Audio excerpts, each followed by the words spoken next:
November 15 taon nang ilabas ni ex-Ako Bicol Party List Representative Zaldico ang isa sa kanyang bombshell statements patungkol sa flood control scandal. Dito niya tinuro si Pangulong Bongbong Marcos at former House Speaker Martin Romualdez bilang pangunahing recipients ng pinakamalalaking kickbacks umano sa mga proyekto ng DPWH. Sa inilabas niyang video, ipinakita ng dating kongresista ang aniyay male-maletang delivery ng para umano kina PBBM at Romualdez. Sa isa sa mga inilabas niyang larawan, tila nahagip ang conduction sticker ng isa sa mga sasakyang katabi ng mga maleta. Patunayan ang mga litrato na deliveries. Ilalabas ko po together with this video. Eksklusibong nakuha ng Billionaire News Channel ang opisyal na mga dokumento ng naturang sasakyan. Yan mga kababayan, yun po yung conduction sticker mga kababayan ha. Maserati pala yan. Naberipika namin na U0L960 ang nakalagay na conduction sticker dito.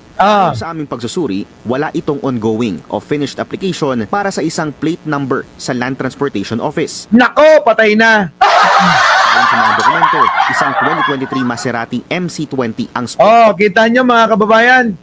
Series MC20. Make Maserati. Nako mga kababayan ko. Eto na. Sports car na nakita sa larawan. Nako. Mystery gray ang model color nito. At transaction documents, binili at pinangalanan ang sasakyan sa kumpanyang Socali Trading. Yan po mga kababayan, binili at pinangalanan ang sasakyan ng Socali Trading. Kanino? Mula sa importer na Brilliance Auto Corporation. Nako. Isang sole proprietorship na registered sa Department of Trade and Industry. Ayan na. At nakafocus umano sa automotive trading, auto accessories at general trading. Ang pangalan ng registered owner, isang Federico Jr. Guillem Datoon. Nako, yan na! Federico Guillem Datoon. Mga kababayan ko, yung apelyido na yan ha. Yan ang sinabi. Pinili ang sasakyan sa halagang 20 million pesos. Grabe, 20 million. Siyang sasakyan lang Kung babalikan ng mga umano'y ebidensyang ipinakita ni Ko, tila may ilang hindi pagkakatugma-tugma sa transaction histories ng sasakyan.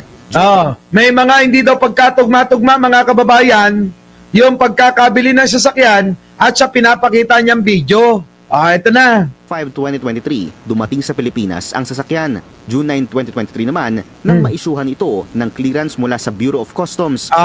July 12 naman mula sa Philippine National Police. July 11 pa lang, iniulat na ito ng Brilliance Auto Corporation sa LTO bilang isang stock. Binili at inilipat ito sa posesyon ng Socali Trading noong December 18, 2024. Ayon sa registration papers nito. Ayon dito, natanggap ng Socali Trading ang sasakyan bilang brand new imported. Ibig sabihin, walang dokumentasyon na ginamit o binenta ang sasakyan sa loob ng 1.5 taon. Ang katakataka, kung titingnan ng date sa larawang inilabas nito, November 29, 2024, manoy delivery ng mga maleta sa nasabing bahay kung saan nahagip ang sasakyan.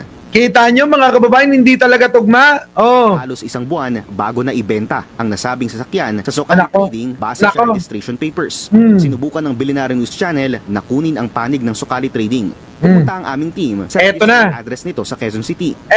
Puntahan namin ang nasabing address, building ng kilalang multi-level marketing and networking company na Front Row ang aming naabutan. Yan na mga kababayan! Front Row mga kababayan ng Nako!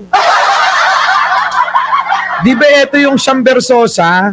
Yan pala yung supplier ng Maserati sa Pilipinas. Kailangan imbestigahan yan. Si Sam Versosa.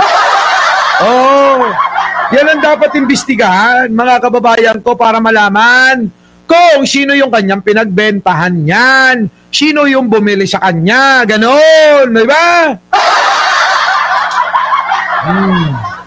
Dito, isang bagay na mismong staff din ng Front Row ang kumumpirma sa amin. Nako! Ayon sa building staff, ilang taon nang nakatirik ang kanilang gusali rito at wala umano silang alam na kumpanyang Socali Trading. Nako! Tandaang ang bilyonaryong si Sam Versosa ang isa sa co-founders ng Front Row at siya rin ang presidente ng Modena Motorsports Incorporated, ang tanging authorized Maserati distributor sa buong bansa.